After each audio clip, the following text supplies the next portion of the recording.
சாமி முருகருக்கு சத்ரு சம்ஹார யாகம் கேள்விப்பட்டிருக்கேன். ஆனா நீங்க சத்ரு சம்ஹார திரிசதி பண்ண போறீங்க. என்ன சாமி இந்த யாகத்தோட சிறப்பு? சத்ரு சம்ஹார யாகம் அப்படின்றது நிறைய பேர் அப்படி நினைக்கக்கூடியது. சத்ரு அப்படின்ற ஒரு விஷயத்தை பொறுத்த வரைக்கும் நமக்குள்ளே இருக்கக்கூடிய சத்ரு, நம்மை சூழ்ந்து இருக்கக்கூடிய சத்ரு. கேட்டு முடிச்சோம்னாலே நமக்கு நம்ம உடம்புல ஏதாவது வியாதி இருக்குன்னா அப்பவே நம்ம நினைச்சிட்டு வந்து உட்காந்தோம்னா நமக்கு அந்த ஒரு நம்பிக்கை வந்துடும், நம்ம வியாதியெல்லாம் ஒரு வியாதியே கிடையாது. நான் பொதுவா கடனை பத்தி சொல்றதை எப்படி சொல்லுவேன்னா, கடன் தீரணும்னு சொல்லாதீங்க. பணம் வரணும்னு சொல்லிட்டே இருங்க திரும்ப திரும்ப. சுகமேஸ்வர சாமி நமஸ்காரம் சாமி. முருகருக்கு சத்ரு சம்ஹார யாகம் கேள்விப்பட்டிருக்கேன். ஆனா நீங்க சத்ரு சம்ஹார திரிசதி பண்ண போறீங்க 19 ஜூலை. என்ன சாமி இந்த யாகத்தோட சிறப்பு? ரெண்டுமே ஒண்ணுதான். நீங்க திருச்செந்தூர்ல பண்ணக்கூடியது தான் சொல்றீங்க. சத்ரு சம்ஹார திரிசதி அங்க பண்றதே தான் திரிசதி அப்படின்ற மாதிரியான விஷயம். சத்ரு சம்ஹார திரிசதி அப்படின்னா என்ன அப்படின்றது ஃபர்ஸ்ட் பார்ப்போம். நான் வழக்கமா சொல்லக்கூடியது ஒன்று, என்னுடைய அனுபவங்கள்ல சொல்லக்கூடியது. பல்வேறு விதமான சண்டி ஹோமங்கள் ஆகட்டும், ஆயிரக்கணக்காக நம்ம பண்ணியிருக்கோம், ரொம்ப ரெகுலரா பண்ணிக்கிட்டு இருந்தோம்.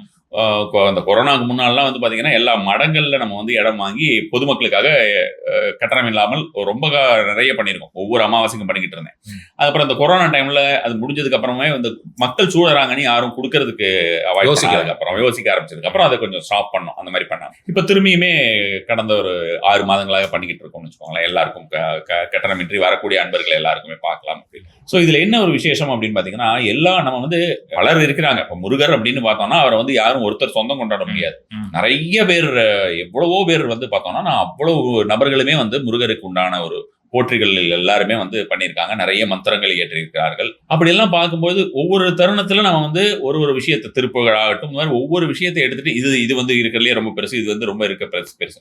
ஆனா இந்த திரிசதியில நாம உள்புகுந்து வெளியில வந்தால் மட்டுமே எது பெருசு அப்படின்னு சொல்லலாம். இதுல எந்த ஒரு காரணத்துக்கு கொண்டும் நான் கம்பேரிட்டிவ் விஷயத்துக்குள்ள வரல, இது பெருசு அதை விட இது பெருசுன்னு.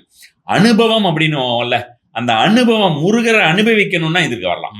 ஏன்னா சத்ரு சம்ஹார யாகத்தை என்ன நினைப்பாங்கன்னா, எதிரிகள் அழிக்கிறதுக்கு பண்ற யாகம் அப்படின்னு நினைச்சிட்டு இருப்பாங்க. ஆனா நான் உங்கள்கிட்ட பேசுறப்ப நிறைய பாயிண்ட் சொல்லியிருந்தேன். ஆமா, சத்ரு சம்ஹார யாகம் அப்படின்றது நிறைய பேர் அப்படி நினைக்கக்கூடியது. சத்ரு அப்படின்ற ஒரு விஷயத்தை பொறுத்த வரைக்கும் இப்ப நம்ம மாந்திரீக தாந்திரிக காரியங்கள்ல நம்ம அஷ்டகர்மங்கள் ஷட்கர்மங்கள் இப்படி நம்ம சொல்லக்கூடியது ஒன்று வச்சுக்கோங்க. இதுல குறிப்பா ஒரு விஷயம் சொல்றேன், வித்வேஷனம் அப்படின்னு நம்ம ஒரு விஷயம் சொல்றோம், கேள்விப்பட்டிருப்பீங்க.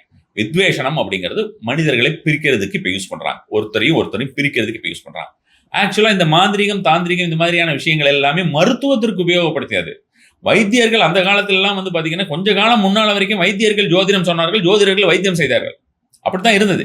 இந்த மாந்திரிக தாந்திரிக காரியங்கள் ஒவ்வொரு கிராமத்துல போய் பாத்தீங்கன்னா அவங்களே உட்காந்துருப்பாங்க, வைத்தியர் உட்காந்துருப்பாங்க, அவங்களுக்கு எல்லாமே தெரியும். அந்த வித்வேஷனம் ஏன் பண்ணாங்க, எப்படி பண்ணாங்கன்னா பிரிக்கிறதுன்னு அர்த்தம். உடம்புல இருக்கிற வியாதியை அந்த வித்வேஷனம் பண்ணி பிரிச்சு எடுப்பாங்க. நீங்க மஞ்சக்காமலை எல்லாம் பாத்திருக்கீங்களா? ருசியில வச்சு ஒண்ணுமே இல்லாம அப்படியே எடுப்பாங்க, பாத்திருக்கீங்களா? கிராமத்துல எல்லாம் பாத்திருக்கீங்களா? அது மாதிரி எடுக்கிறது சரியா இருக்கு. லிவரை நம்ம இப்ப பண்ணிக்கலாம். இப்ப எல்எஃப்டி பண்ணிட்டு போயிட்டு இந்த மாதிரி ஏதாவது ஒரு மஞ்சக்காமலை இருந்ததுன்னா நல்லா அதை பண்ணக்கூடிய ஆளுகள் இருந்தாலும் நீரையும் ஊசியும் வச்சு உடனடியா அப்படி எடுத்து விடுவாங்க. 4 நாள் 5 நாள் எடுத்துட்டு போய் பார்த்தோம்னா எனக்கு சரியா இருக்கு. எனக்கு சிறு வயதுல சரியா இருக்கு. அப்ப வித்வேஷனம் பண்றதுன்னா அது மாதிரியான ஒரு விஷயத்துக்காக பண்ணுவாங்கன்னு வச்சுக்கோங்களேன். இப்ப இந்த எந்த ஒரு சின்ன சின்ன விஷயமுமே எப்படி நாம் வேறு மாதிரியாக திரிந்து விட்டது அப்படின்றதுக்காக சத்ரு அப்படிங்கிறது பாத்தீங்கன்னா நமக்குள்ளே இருக்கக்கூடிய சத்ரு, நம்மை சூழ்ந்து இருக்கக்கூடிய சத்ரு. இரண்டுமே. நமக்குள்ள இருக்கக்கூடிய சத்ரு என்ன? நம்மளுடைய கோபம், நம்மளுடைய நோய்கள், நம்மளுடைய கடன்கள், நம்மளுடைய ஆற்றாமை, நமக்கு ரிலேஷன்ஷிப் ஏதாவது இஷ்யூ ஏதாவது இருந்தா அந்த ரிலேஷன்ஷிப் இஷ்யூ, முக்கியமா நம்மளுக்கு தோன்றக்கூடிய எதிர்மறையான எண்ணங்கள், மெயினா எதிர்மறையான எண்ணங்கள், அத்தனை விஷயம். இதெல்லாம் விட்டு தாண்டி வந்தா வீட்டுக்குள்ளேயே யாராவது ஒருத்தங்க எப்பவுமே ஏதாவது அஸ்து கொட்டிக்கிட்டே இருக்கிறது அப்படின்ற மாதிரியான ஒரு விஷயம். அவங்கள விட்டு நம்ம தனி தந்தாலே போதுன்றாப்பா, நமக்கு வேற எதுவும் வேண்டாம் அப்படின்ற அளவுக்கு வீட்டுக்குள்ளே யாராவது ஒருத்தர், ஒவ்வொரு வீட்லயும் யாராவது ஒரு நபர் இருக்காங்க. ஸோ அது மாதிரியாக எல்லா இடத்துலையும் இந்த மாதிரியான ஒரு விஷயங்கள் இருக்குல்ல, இதெல்லாம் நீங்குவதற்காக தான் அந்த சத்துருக்களை முதல்ல நீக்கினாலே போறோம். இப்ப எதையோ ஒரு இதுல சொன்ன மாதிரி, நான் எனக்கு சூழ்ந்து என்னோட நண்பர்கள் எல்லாத்தையும் நீ பார்த்துட்டா போதும், எதிரிகள் எல்லாம் நான் பார்த்துப்பேன் அப்படின்னு சொல்லி ஏதோ ஒண்ணு வந்தது. அது மாதிரி அப்படி ஒரு சூழ்நிலையில தான் இப்ப மக்களுடைய எல்லா ஒரு நிலையுமே அதற்காக செய்யப்படக்கூடியதுதான் இந்த சத்ரு சம்ஹார திரிசதி. திரிசதி அப்படின்னு நம்ம எதுக்கு சொல்றோம்? சத்ரு சம்ஹாரம். சத்ரு அப்படிங்கிறது இந்த மாதிரியான சத்துருக்கள், எல்லா விதமான சத்துருக்களையும் சம்ஹாரம் செய்வது, அழிப்பது. திரிசதி அப்படின்னா அஷ்டோத்திரம்னு சொல்றோம். நம்ம போனோம்னா அர்ச்சனை பண்ணுங்கன்னு சொல்றோம். 108 நாமாக்களால் சுவாமியை அர்ச்சனை செய்கிறார். அல்லது சஹஸ்ரநாமம்னு சொல்றோம், 1008 நாமாக்களால் அர்ச்சனை செய்கிறார். இது 300 நாமாக்களால் முருகரை அர்ச்சிப்பது அப்படின்னு வெறுமனே அர்ச்சனை பண்றது கிடையாது. இதுல வந்து அவர் 6 விதமான ரூபங்கள் எடுக்கிறார். அதுதான் இதுல ஒரு பியூட்டியே. அவர் விஷ்ணுவாக, பிரம்மாவாக, பரமேஸ்வரனாக பல்வேறு விதமான ரூபங்கள் எடுக்கிறார். ஒவ்வொன்றிலையும் ஒவ்வொரு ரூபங்கள் எடுக்கிறாங்க. அந்த நம்ம ஆரம்பத்துல சத்யோஜாதம், வாமதேவம், அகோரம், தத்புருஷம், ஈசானம், அப்புறம் வந்து அதோமுகம் அப்படின்ற 6 விதமான முகத்தையும் அதுல பார்க்கலாம். இருக்கிறதுலயே எல்லா விதமான பீஜங்களும், எந்த ஒரு மந்திரம் எடுத்து பார்த்தாலுமே அதுல சில பீஜங்கள் தான் இருக்கும். ஒரு மந்திரத்துல நமக்கு எவ்வளவு பீஜம் சொல்ல முடியாது, 3 பீஜம் 4 பீஜம் வச்சிருப்பாங்க. இதுல எடுத்த உடனே முழுக்க முழுக்க பீஜங்களா தான் இருக்கும். வெறும் பீஜங்கள் கேட்கும் பொழுதே அப்படியே வந்து நமக்கு உடம்புக்குள்ள இருக்கிறதெல்லாம் முழுக்க முழுக்க இறங்கிடும். அதை நம்ம வந்து நாமெல்லாம் சொல்லும் போது வேற நிலைமையில அது ஒரு ஏகாந்த நிலை அப்படின்ற மாதிரியான நிலையில இருப்போம்னு வச்சுக்கோங்களேன். அற்புதமான நிலையாக இருக்கும். அது அங்க வந்து அனுபவிச்சு பார்த்ததானே தெரியும். உணர்வு நம்மளால சொல்ல முடியாது. ரொம்ப ஏகாந்த நிலையா இருக்கும். கேட்கறவங்களுக்கு எல்லாமே இது வரைக்கும் எல்லாருக்குமே அது மாதிரியான ஒரு சூழ்நிலையா தான் இருந்திருக்காங்க. இப்ப நம்ம வந்து கடந்த ஒரு 4 தடவையா தொடர்ந்து பண்ணிட்டோம். ஏப்ரல் 14ஆம் தேதி பண்ணினோம், எல்லாருக்கும் வேல் கொடுத்தோம். இப்ப இந்த ஜூலை 19ஆம் தேதியுமே எல்லாரும் ரிஜிஸ்டர் பண்ணிக்கணும் அப்படின்ற ஒரு கட்டாயம் இருக்கிறது. ஏன்னா கட்டணம் கிடையாது, ஆனா ரிஜிஸ்டர் பண்ணாதான் நமக்கு தெரியும் வரணும்னு. பலர் வந்து ரிஜிஸ்டர் பண்ணிட்டு அவங்க வராம போயிட்டாங்கன்னா அவங்களுக்காக உணவுகள், நீர், அப்புறம் டீ, இந்த மாதிரி எல்லாம் ப்ரிப்பேர் பண்ணி வைக்கிறோம். இது எல்லாமே நமக்கு வந்து வீணா போகுது. அது கஷ்டம் இல்லையா? அதனால அதுக்காக பண்றோம். ஏப்ரல் 14ஆம் தேதி வந்ததுமே வந்து அனைவருக்குமே ஒரு மெய் மறந்த நிலைன்னு சொல்லுவோம். கிட்டத்தட்ட 5 மணி நேரம் பண்ணோம். இதுக்கு 5 மணி நேரம் ஆகாது, இதுக்கு 2.5 மணி நேரம் தான் ஆகும். அப்ப வந்து நான் இன்னைக்கு என்ன பண்ணேன்னா, ஒரு காரணமாக ஒரு 108 பசும்பால் அபிஷேகம் வந்து சிவனுக்கு பண்ணோம். நாம வந்து தொடர்ந்து சிவராத்திரி பண்ணுவோம். நம்ம கிட்ட இருக்கக்கூடிய சிவன், நம்மளுடைய ஹோமங்கள்ல பண்ணக்கூடிய சிவன் எடுத்து பண்ணுவோம். ஸோ அன்னைக்கு அதை அவருக்கு பண்ணலாம் அப்படின்ற காரணமாக பண்ணினோம்னு வச்சுக்கோங்களேன். அது முடிஞ்சு இந்த திருசதி முடிஞ்சது. எல்லாரையும் இருக்கக்கூடிய நம்ம ப்ரோக்ராம்ல பொறுத்த வரைக்கும் இருக்கக்கூடிய இடத்திலேயே அவர்களுக்கு டீயாவது நீராவது எல்லாமே வந்துடும். ரெஸ்ட் ரூம் போறதுனா மட்டும்தான் அவங்க எழுந்து போகணும். மற்ற எதுக்கும் அவங்க போக தேவையில்லை. முடிகிற வரைக்கும் அவங்க அப்படியே இருக்கலாம். பிரசாதம் முதற்கொண்டு அவங்க இருக்கைக்கே வந்துடும். அந்த அளவுக்கு நம்ம ப்ராப்பரா தான் பண்றோம். ஸோ அது மாதிரி பண்ணும்பொழுது இவங்க வந்து 5 மணி நேரம் கிட்டத்தட்ட உட்காந்தாங்க. எனக்கு பண்ணக்கூடிய அந்த என் கூட இருக்கக்கூடிய அந்த ப்ரீஸ்ட்லாம் இருப்பாங்கல்ல, அவங்கெல்லாம் சொன்னது பல இடத்துக்கு போயிருக்கோம். இப்ப நான்லாம் வந்து பாத்தீங்கன்னா நான் வேத அத்தியனம் பண்ணது கிடையாது. நமக்கு வந்து தந்திர மார்க்கம் தெரியும், நமக்கு ஜோதிடம் தெரியும் அப்படின்ற மாதிரியான விஷயங்கள், பல்வேறு விதமாக நம்ம வேறு விஷயங்கள் எல்லாம் நம்ம இப்ப மேனிஃபெஸ்டேட் இந்த மாதிரியான நிறைய விஷயங்கள் நம்ம பண்றோம் அப்படின்றதெல்லாம் தவிர நமக்கு வந்து வேத அத்தியனம் நம்ம பண்ணது கிடையாது. அவங்கெல்லாம் 16 வருஷங்கள் 8 வருஷங்கள் 11 வருஷங்கள் பண்ணிட்டு வந்திருக்கிறவங்க. அவங்க சொன்னது இது வரைக்கும் நான் இங்க எங்கேயும் போய் 5 மணி நேரம் ஒரே கிரௌடு இப்படி உட்காந்து நான் பார்த்தது இல்லை அப்படின்னா, அந்த அளவுக்கு அது வந்து முருகர் அவங்களை கட்டி போட்டு இங்க இருந்து நகராத அப்படின்ற மாதிரி நிறுத்தி வச்சிருவாரு. சூப்பர். அந்த அளவுக்கு இருக்கும். அற்புதமான ஒரு சூழ்நிலையா இருக்கும். கேட்கறதுக்கு அவ்வளவு இனிமையா இருக்கும். கேட்டு முடிச்சோம்னாலே நமக்கு வந்து நம்ம உடம்புல ஏதாவது வியாதி இருக்குன்னா அப்பவே நம்ம நினைச்சிட்டு வந்து உட்காந்தோம்னா நமக்கு அந்த ஒரு நம்பிக்கை வந்துடும். நம்ம வியாதி எல்லாம் ஒரு வியாதியே கிடையாது அப்படின்ற மாதிரியான விஷயமா நமக்கு வந்துருச்சு. அப்ப ஒவ்வொரு முகத்திற்கும் உண்டான 50 நாமாக்களால் சொல்றதுதான் இந்த திருஷதி அப்படிங்கிறது. 50 முகம் ஃபர்ஸ்ட் எடுத்ததுலேருந்து நம்ம வந்து பார்த்தோம்னா சத்யோஜாதத்திலேருந்து ஆரம்பிப்போம். சத்யோஜாதத்துக்கு ஒரு 50 முகம், அப்புறம் வாமதேவம், அப்புறம் அகோரம், தத்புருஷம், ஈசானம், அதோமுகம் அப்படின்னு ஒவ்வொரு முகமா ஒவ்வொரு இதுக்கும் நம்ம வந்து தனித்தனியாக பண்றது. அதுவும் கடைசியில் அந்த அதோமுகம் எல்லாம் வரும்போதெல்லாம் ரொம்ப பயங்கரமா இருக்கும். ரொம்ப ரொம்ப நல்ல ஒரு இது இருக்கும். ஒவ்வொன்றிலையும் அவர் வந்து விஷ்ணுவாக, பிரம்மாவாக, பரமேஸ்வரனாக, சதாசிவனாக பலவேறு ரூபங்கள் எடுக்கிறார். அந்த ரூபங்கள்ல அவர் என்ன பண்றார் அப்படின்னு இன்னும் நமக்கு அந்த பீஜத்துடைய அர்த்தங்கள் தெரிந்ததுன்னா நம்ம வியக்க ஆரம்பிச்சிருவோம். இப்ப எனக்கு கூட பாத்தீங்கன்னா ஆரம்ப காலத்துல அது பண்ணும்போது அந்த பீஜங்கள் நம்ம வந்து ஃபாஸ்டா சொல்லிட்டு இருக்கோம். ஏன்னா ரெகுலரா பண்றதுதான் அப்படியே நம்ம வந்து சொல்லிக்கிட்டு இருக்கோம். நல்லா இருக்கு அப்படின்ற ஒரு உணர்வு.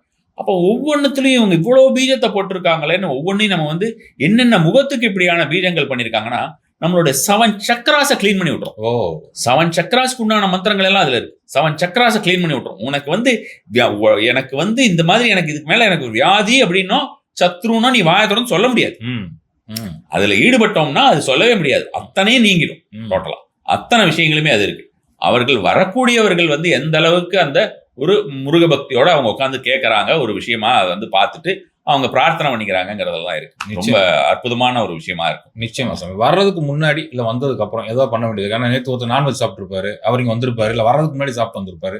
அந்த மாதிரி ப்ரொசீஜர்ஸ் எதுவும் இருக்கா சாமி? நான்வெஜ் அப்படின்ற மாதிரியான ஒரு ப்ரொசீஜர் ஜென்ரலா இந்த மாதிரியான எந்த ஒரு ஹோமத்துக்கோ பூஜைக்கோ போறதுக்கு முன்னாடி சாப்பிட மாட்டாங்கன்னு நான் நம்புறேன். நான் தனிப்பட்ட முறையில சொல்றது இல்லை, ஆனா அந்த மாதிரி பண்ண மாட்டாங்கன்னு நம்புறேன். அது மாதிரி ஏன்னா நம்ம வந்து ஒரு உயிர்வதை செய்துவிட்டு இந்த மாதிரியான ஒரு பரிகாரம் அப்படின்னு நினைச்சிட்டு வந்து உட்காந்தோம்னா அதுல பிரயோஜனம் இல்லை. ஏன் அதை கேட்டேன்னா சாமி, நேத்து சாப்பிட்டுருப்பாரு, நம்ம நாளைக்கு தானே ஆகும், நேத்து சாப்பிடுவோம் சொல்லி சாப்பிட்டுருப்பாரு. ஒரு முன்னாடி ஒரு 3 நாள் பின்னாடி ஒரு 3 நாள் இருந்தா கூட அவங்களுக்கு அந்த மாதிரி கட்டாயம் கிடையாது. ஆனா அந்த மாதிரி இருந்ததுன்னா சுத்தி செய்து கொள்ள முடியக்கூடிய முறைன்னு வச்சுக்கோங்களேன். எப்பவுமே நாம வந்து மூங்கிலா இருந்தோம்னா நமக்குள்ள காத்து ஈஸியா வந்துட்டு போயிட்டு இருக்கும், ரொம்ப ஈஸியா வந்துட்டு இருக்கும். அந்த மாதிரியான ஒரு நிலையாக அவர்கள் இருந்தார்கள் வச்சுக்கோங்களேன். நீங்க வந்து ஆக்சுவலா பார்த்தோம்னா இந்த ஒரு ப்ரோக்ராமுக்கு வந்து நான் நிறைய தடவை வந்து இந்த மாதிரி ப்ரோக்ராம் நடக்கிறத பத்தி ஷார்ட்ஸ்ல சொல்லியிருக்கேன், வீடியோல சொல்லியிருக்கேன். ஆனா நீங்க சொன்ன அந்த ஒரு விஷயம் வந்து நான் வந்து இது மாதிரி பண்ணுங்க அது மாதிரி பண்ணுங்கன்னு நான் சொன்னது கிடையாது. ஆக்சுவலா எனக்கு தோணலைன்னு வச்சுக்கோங்களேன். உங்களுக்கு நன்றி சொல்லிக்கணும் இந்த டைம்ல.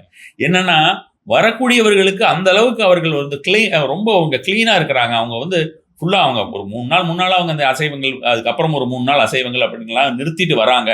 ஒரு விஷயமாக அவர்கள் வந்து ரொம்ப தெளிவாக அவர்கள் இருந்து அதை கவனித்து கேட்டுறாங்க. அந்த ஃபோக்கஸ் அதிகமாகும். ஆமா ஆமா, பயங்கர ஃபோக்கஸ் அதிகமாகும். வேற ஏதாவது அவங்களுக்கு டாக்ஸின்ஸ் பழக்கம் இருந்தா அந்த டாக்ஸின்ஸ் எல்லாம் நிறுத்திட்டு வருது அப்படின்ற மாதிரி. அதே மாதிரி அவர்களுக்கு ஏதாவது யாரையாவது வந்து கோபிக்கக்கூடிய ஒரு பழக்கம் இருந்தால் அதையெல்லாம் நிறுத்திட்டு வருதுன்றது. இறைத்தன்மையை அடையணும்னா நமக்கு இதெல்லாம் தேவையில்லையா? அப்ப அந்த மாதிரி வந்ததுன்னா ரொம்ப ரொம்ப அற்புதமா இருக்கு. இப்ப வந்து சிறு வயதிலேயே நமக்கு வந்து 18 வயசு 19 வயசுல நம்ம வந்து ஓஷோட மெடிடேஷன்ஸ் ரெகுலரா போக ஆரம்பிச்சேன். அந்த டைம்ல மாசத்துக்கு ஒரு நாள் தான் நடக்கும். ஒரு நாள்னா சாட்டர்டேல இருந்து சண்டே வரைக்கும், சண்டே ஈவினிங் வரைக்கும் அந்த மாதிரி ஆகும். அங்க போயிட்டு வந்தோம்னா அதோட எஃபெக்ட் எனக்கு 3 வாரம் இருக்கும். அந்த கடைசி வாரத்துல நமக்கு உடம்பெல்லாம் ஒரு மாதிரி ஆக ஆரம்பிச்சிடும். என்ன இது வரலையே அப்படின்ற மாதிரியான ஒரு அடுத்தது எப்போ வரும் அப்படின்னு அந்த ஒரு எதிர்பார்ப்பு வர ஆரம்பிச்சிடும். அது மாதிரியான ஒரு தன்மை வர்றதுக்கு அந்த டைம்ல நமக்கு வந்து எல்லாமே அப்படி இருந்தது. இப்ப நம்ம வெளியில போகும்போது 4 இடத்துல டீ ஏதாவது நமக்கு இருக்கும்போது நமக்கு தேவைப்படுது, அல்லது நம்ம வந்து பல்வேறு விதமான மனிதர்களை பார்க்கிறோம். அவர்களுடைய வேண்டாத சில விஷயங்கள் எல்லாம் நம்ம வந்து நிவர்த்தி பண்றதுக்கு நம்ம சில விஷயங்கள் பண்றோம். ஸோ அப்படிலாம் பண்ணும்போது அந்த அளவுக்கு இப்ப இல்லையோன்னு இப்ப நீங்க சொல்லும்போது அதை உணர்றேன் நான். இப்போ வந்து நம்மளால நம்ம மந்திரம் சொல்லும் போது அது வந்துடுது. பட் ஸ்டில் அந்த மாதிரி ஒரு பார்வையாளனாக என்னால் அதை உணர முடியவில்லையோ வந்து அது பிற மனிதர்கள் நிறைய பேர் கஷ்டங்கள் விஷயங்களை நம்ம வந்து நிவர்த்தி பண்ணிக்கிட்டே இருக்கிறதுனால நமக்கு கண்டிப்பா வரும்னு சொல்லுவாங்க இல்லையா? நிறைய பேர் அதுக்கு கட்டுப்பட்டு தான் பண்ணவே செய்வாங்க. நாம அந்த மாதிரியான ஒரு விஷயமாக நம்ம இன்னொன்னு பலருடைய கஷ்டத்தை நம்ம கேட்டுக்கொண்டே இருக்கிறோம் அப்படின்ற மாதிரி இருந்தாலே உங்களுக்கு போதுமே. உங்களுக்கு அதுவே நமக்கு மிகப்பெரிய ஒரு பாரம் தானே மனசுல இல்லையா? நமக்கு அடுத்தவங்களை பத்தி அந்த ஒரு கம்பேஷனேட் ஃபீல் இருக்கதானே இருக்கும். நிச்சயமா. அதனால இது ரொம்ப நல்ல ஒரு விஷயம் நீங்க சொன்னது. நீங்க சொன்ன மாதிரியான ஒரு விஷயமாகவே அது வந்து இருக்கட்டும். முதல்ல ஒரு 3 நாளும் அடுத்த ஒரு 3 நாளும் அவர்கள் வந்து இந்த மாதிரியான அவர்கள் உடல் சுத்தி மன சுத்தி பண்ணிக்கிட்டு வந்தார்கள் என்றால் கண்டிப்பான முறையிலே அவங்க வந்து கையோட முருகன் எடுத்துட்டு போயிடலாம். வெறும் வேலை மட்டும் இல்ல, அவங்க கையோட முருகனை எடுத்துட்டு போகலாம். நான் என்ன சொல்றதுன்னா, பொதுவா அவங்க வீட்டுக்குள்ள போயிட்டு இதையே நினைத்துக் கொள்ளுங்கள். எவ்வளவு முறை அவங்க வந்தாலும் அவங்களால வந்து பாத்தீங்கன்னா அந்த சதுர்சமார திருஷதியை வந்து கேட்க முடியும். உங்களுக்கு யூடியூப்ல இருக்கும். நான் வந்து பாத்தீங்கன்னா அந்த சரவணபவ மந்திரம் இருக்கு. அந்த சரவணபவ மந்திரம் கேட்டாலே போதும். சரவணபவ ரவணபவ வனபவசர அப்படி நம்ம வந்து லைனா சொல்லி அப்படி இருக்கக்கூடிய மந்திரமே நம்ம என்னோடது இருக்கு. அது மாதிரி கேட்டாலும் சரி, அல்லது வந்து சத்ருசமார திருஷதியை நம்ம கூடிய சீக்கிரம் பண்ண போறோம். ஸோ அது வந்து நம்ம வந்து அவங்க கேட்டுக்கிட்டு வந்தாலும் சரி, என்னுடைய அந்த சத்ருசமார திருஷதி ஆல்ரெடி பண்ணின பூஜைகள் எல்லாம் பார்த்தாலும் சரி, அப்படி அவர்கள் முருகன் ஞாபகமாகவே இருந்து கொண்டு அப்படி பண்ணிட்டு இருக்கிறது. டெய்லி கொஞ்ச நேரமாவது அதுக்குன்னு ஒரு 10-15 நிமிஷமாவது அவங்க ஸ்பெண்ட் பண்றது. டெய்லி ஒரு விளக்கேற்றி வைக்கிறது. நான் போன தடவை வரும்போது சொன்னேன், அடுத்த தடவை நான் இங்கே கண்டிப்பா வருவேன், எல்லா விஷயத்தையும் நான் பார்ப்போம் அப்படின்ற மாதிரி சங்கல்பம் செய்து கொள்ளுங்கள். ஏன்னா லாஸ்ட் 2 தடவை மந்த்ராக்னி சம்மாரம்னு ஒண்ணு பண்ணோம். வரக்கூடியவர்களோட கஷ்டத்தை வந்து ஒரு பேப்பர்ல எழுதி கொடுக்கறது, சின்னதா ஒரு 3 வரியில எழுதி கொடுக்கறது. அதை வந்து குறிப்பிட்ட மந்திரங்கள், அந்த விஷயங்களை நீக்கக்கூடிய ஒரு மந்திரங்களை வைத்து அந்த மந்திரங்களை வந்து சொல்லி நெருப்புல போடுறது. போன தடவை வந்து பார்த்தோம்னா அதுவும் பண்ணோம். எல்லாருக்கிட்டையும் உளுந்து கொண்டு வர சொல்லியிருந்தேன். உளுந்த கொண்டு வந்ததுன்னா அந்த உளுந்த வந்து யூஸ் பண்ணோம். இதுக்கு வந்து ஆக்சுவலா ஏல அரிசி, வரகரிசி எல்லாம் முருகனுக்கு இந்த ஒரு யாகத்தை பொறுத்த வரைக்கும் ரொம்ப பிரீதியானது. பழம் கொண்டு வரலாம் தாராளமா. தாமரை கொண்டு வரலாம், நிச்சயமா. மாம்பழங்கள் கொண்டு வரலாம். அதாவது பூக்கள் கொண்டு வாங்க. ஆமா. ஒண்ணும் இல்லைன்னா வந்து பக்தியோட வந்து பார்த்துட்டு போவாங்க. அவ்வளவுதான். இந்த வட்டம் வந்து ஒரு 3 விஷயங்கள் வாங்குறோம்ல சாமி, என்ன வேணுங்கிறத கேட்டு வாங்க போறோம். ஆமா, அதையும் சொல்லிருங்க. ஆமா, இந்த தடவை வந்து பார்த்தோம்னா வரவங்க வந்து எனக்கு இப்ப இது வரைக்குமே நான் வந்து ரொம்ப குறிப்பாக சொல்றது, ஏன்னா இதுக்கு ஆன்லைன்லயுமே எனக்கு இந்த மாதிரி எழுதி அனுப்புவாங்க. ஆன்லைன்ல எழுதும் போது அவங்க வந்து பார்த்தோம்னா எனக்கு வந்து பணம் நிறைய வர வேண்டி இருக்கு, அதெல்லாம் வரணும், எனக்கு வேலை கிடைக்கணும், இப்படிலாம் எழுதுவாங்க. அப்படி எழுதுறத வந்து நம்ம வந்து பண்ணக்கூடாது. இது வந்து தீயதை விளக்குவதற்காக, சமாரம் செய்வதற்கு சில விஷயங்கள் நம்ம செய்யறோம். அதுக்காக அப்படி எழுதாதீங்க. அப்ப வந்து எனக்கு ஏழ்மை நிலை போகணும், எனக்கு பண பிரச்சனை போறணும், இப்படி எழுதுங்க அப்படின்னு சொல்லுவேன். நான் பொதுவா கடனை பத்தி சொல்றதை எப்படி சொல்லுவேன்னா, கடன் தீரணும்னு சொல்லாதீங்க. பணம் வரணும்னு சொல்லிட்டே இருங்க திரும்ப அப்படின்றதுதான் நம்ம வந்து வழக்கமா சொல்றோம். ஸோ இந்த தடவை அவங்க வந்து எனக்கு வேணும், இந்தந்த விஷயம் எனக்கு வேணும், எனக்கு வந்து பணம்னா பணம், ரிலேஷன்ஷிப்னா ரிலேஷன்ஷிப், குழந்தை வேலைனா வேலை, குழந்தைகள்னா குழந்தைகள். அப்படி ஒரு அது எல்லாமே வந்து அவங்க கையில ஒரு பேனாவோட கொண்டு வந்தா போதும். அவங்களுக்கு விரலும் பேனாவும் மட்டும் இருந்தா போதும். பேப்பர்லாம் நம்மளே கொடுத்துருவோம். அதுல எழுதி கொடுத்துட்டாங்கன்னா நம்ம அது தனியாக பண்றோம். அதை நாம வந்து ஆகர்ஷணம் பண்ணுவோம். சுவாமி கிட்ட ஆகர்ஷணம் பண்ணிட்டு இந்த வேலோட பிரசாதமோட நம்ம அவங்க கிட்ட கொடுப்போம். அவங்க வந்து அதை தனியா எடுத்து அவங்க வீட்டுல வந்து வைக்கக்கூடிய முறைகள் எல்லாமே நான் அங்க சொல்றேன். அங்க சொல்லிடுவீங்க. நீங்க சொல்றதை கேட்கிறப்ப சாமி, உறவுகளுக்கு இருக்க அத்தனை பிரச்சனைகளும் இங்க முடிவுக்கு வந்துடும் நினைக்கிறேன். நிறைய உறவுகள் கஷ்டப்பட்டுட்டு இருக்காங்க. அவங்க வாழ்க்கையில ஒரு மகிழ்ச்சியா வரும்னு நினைக்கிறேன் சாமி. அது குறிப்பா அனுமதி இலவசம் சொன்னீங்க பாருங்க, அதுதான் மிகப்பெரிய விஷயம். எல்லோரும் பயன்பெறணும் அப்படின்ற மாதிரியான விஷயம் தான். அது மாதிரி எல்லாரும் பயன்பெற ஆரம்பிக்கணும். இந்த ஒரு முறையை, இந்த சத்ருசம்ஹார திரிசதிங்கிற முறையை அனைவருமே அவர்களுடைய வீட்லயுமே அவங்க வந்து கொஞ்சம் கொஞ்சமா ஆரம்பிக்க ஆரம்பிச்சணும். கேட்கவாவது ஆரம்பிக்கணும். கேட்கறது தினசரி கேட்டுக்கிட்டே வரணும் அப்படின்ற மாதிரியான விஷயங்கள். அந்த வைப்ரேஷன் அவங்க அப்ப உணர்வாங்க. அது முழுக்க முழுக்க அவர்கள் உடல்ல அது இருக்கும். அப்படி இருக்கிறது அவங்க தொடர்ந்து அவர்கள் வாழ்நாள் முழுவதும் இருக்கணும் அப்படிங்கறத என்னுடைய ஆவல். நிச்சயமா சாமி, நம்ம உறவுகள் அனைவரும் பயனடையட்டும். நெஞ்சார்ந்த நன்றிகள் சாமி. சுகமே சொல்வேன். நமஸ்காரம்.